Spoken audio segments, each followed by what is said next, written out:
After shrugging at America's call for help securing the Red Sea from Yemen's Ansar, or popularly known as Houthis, China, which is also a major stakeholder so far as trade is concerned in the troubled waters, has come up with its own plan to protect its maritime interests. Instead of cobbling up an alliance of multiple countries with diverging interests, Beijing has decided to hand the responsibility to private security companies to protect the crucial Red Sea route, which has come under attack by the Ansar militants, who are targeting Israel-linked ships in a bid to protest its deadly war on Gaza. What does this Chinese private security arrangement look like? How effective will it be? Can it beat the U.S. Red Sea Alliance?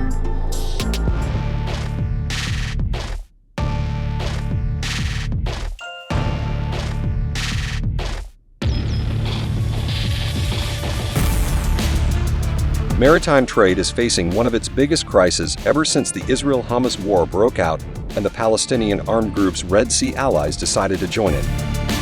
In a globalized world, maritime security on a crucial route such as the Red Sea, especially the Bab el-Mandeb Strait, which is more or less in control of the Houthis, is key to international trade. The Bab el-Mandeb, the narrowest point in the Red Sea, is a crucial component of one of the world's most essential maritime routes, connecting the Mediterranean to the Indian Ocean. It facilitates the constant flow of millions of barrels of oil every day and contributes to about 12% of global trade. Houthis, backed by Iran, have made it clear that they would attack all Israel-linked ships on the Red Sea as long as Tel Aviv continues its assault on Gaza.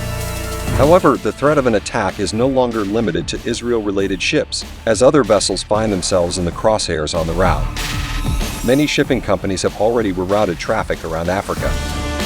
The U.S. has responded to the crisis by forming a task force named Operation Prosperity Guardian consisting of 20 countries, only 12 of whom have been named, to protect and secure maritime traffic, mostly Israeli-owned and Israel-bound merchant vessels, through the Red Sea. But the alliance is already facing an existential crisis with several countries, including China refusing to join it and others distancing themselves. Analysts say countries are concerned that joining the U.S.-led task force would mean supporting Israel as it wages a war in Gaza. However, the protection of the Red Sea is vital for global shipping.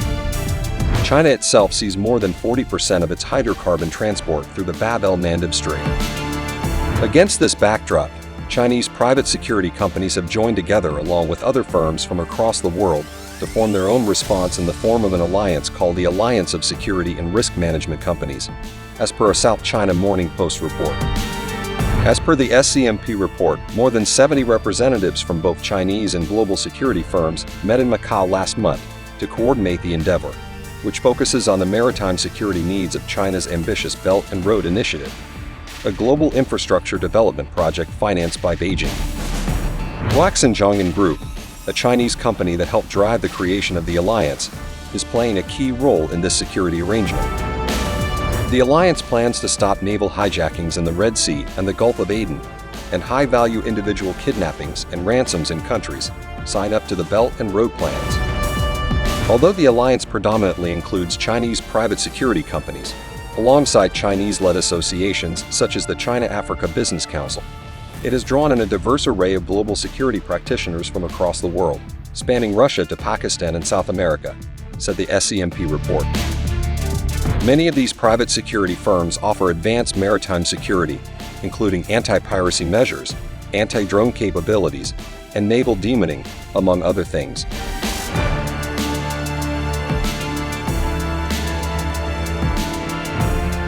These companies also offer logistical services, such as floating armories, which are aimed at bolstering security at sea, as per the SCMP report.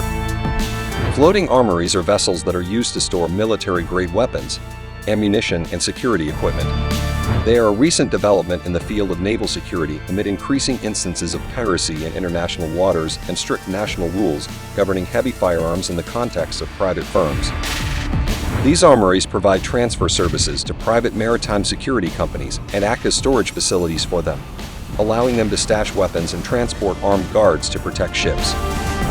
However, the SCMP report states that Beijing remains firm on restricting access to weapons by private security companies and may push them to rely on armed personnel from local or international entities and the adoption of cutting-edge technologies ranging from electronic interference devices and other anti-drone capabilities.